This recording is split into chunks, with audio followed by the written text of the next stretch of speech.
change your heart, change your life, change the planet.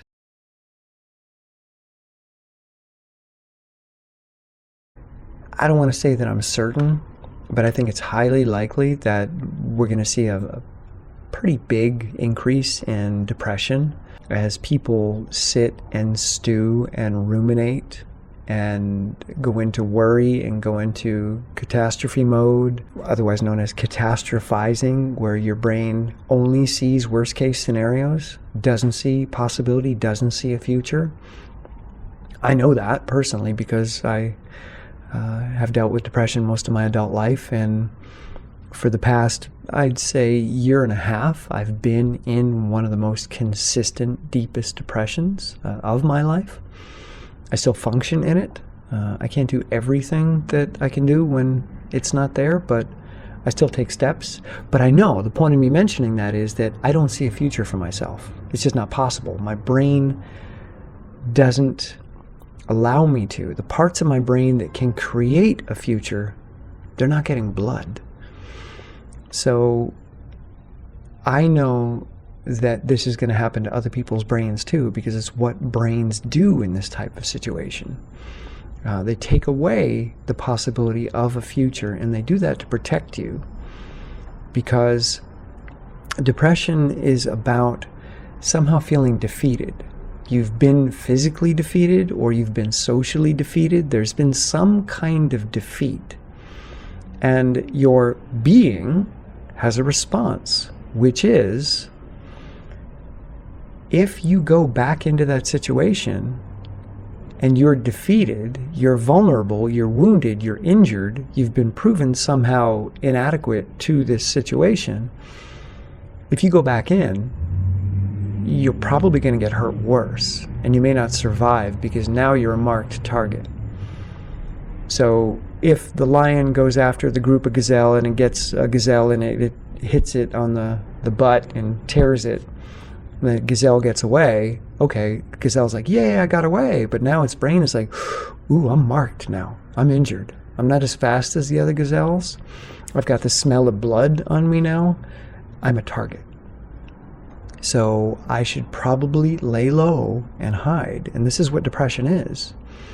It's about our bodies, our physiology, keeping us out of the game until we heal again, until we find a way to measure up to that situation so that we're no longer vulnerable.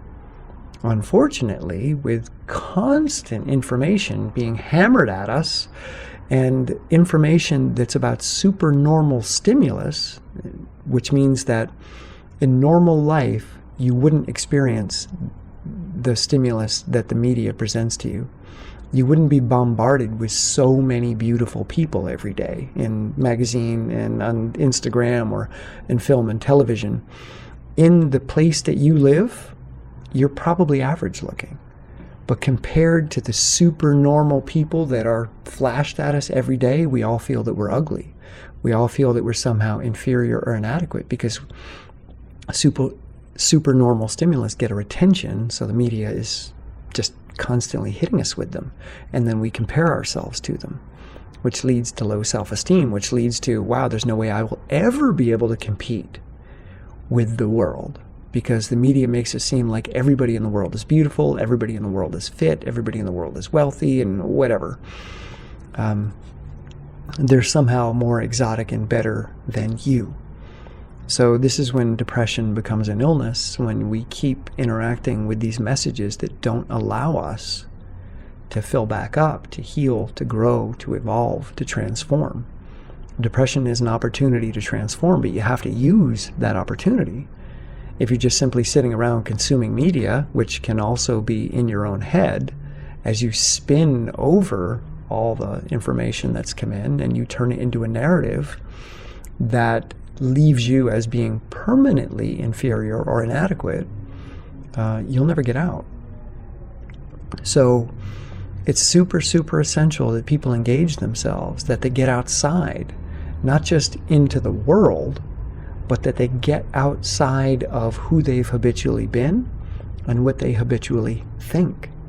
You've got to get out of your mind and out of your habitual or habit-based existence and move into a place where growth is your objective, and that's suddenly life becomes more interesting.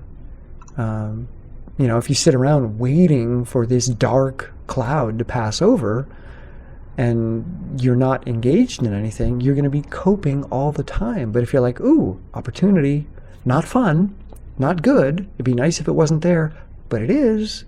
So how can I engage? How can I learn? How can I grow? How can I challenge myself a little bit, a couple times a day, so that when this is over, I'm a new guy? And so this is a time collectively to engage in deliberate practice, to intentionally choose growth rather than let's numb ourselves through this, let's party until it's over. So this is a great opportunity to retool yourself and not plug into the disaster on television right now, or on the internet, or on your phone news app. Not designed for you to succeed. It's designed for them to succeed. I hope there was some useful information in there for you. If you have any questions and you want me to talk about this more, it really helps me if someone gives me a specific question, because my brain can just go off on crazy tangents. So in the comments below, if you have questions that you'd like me to address, I'd be happy to do so. And there is no such thing as a dumb question, so leave them below. And I hope everyone is doing well. And remember, this is a time of growth and learning, so get to it. And if you need help with that, check out my Getting Started playlist. I've got tons and tons of videos on how to take steps and learn and grow in the midst of challenge. Okay, I'll see you soon.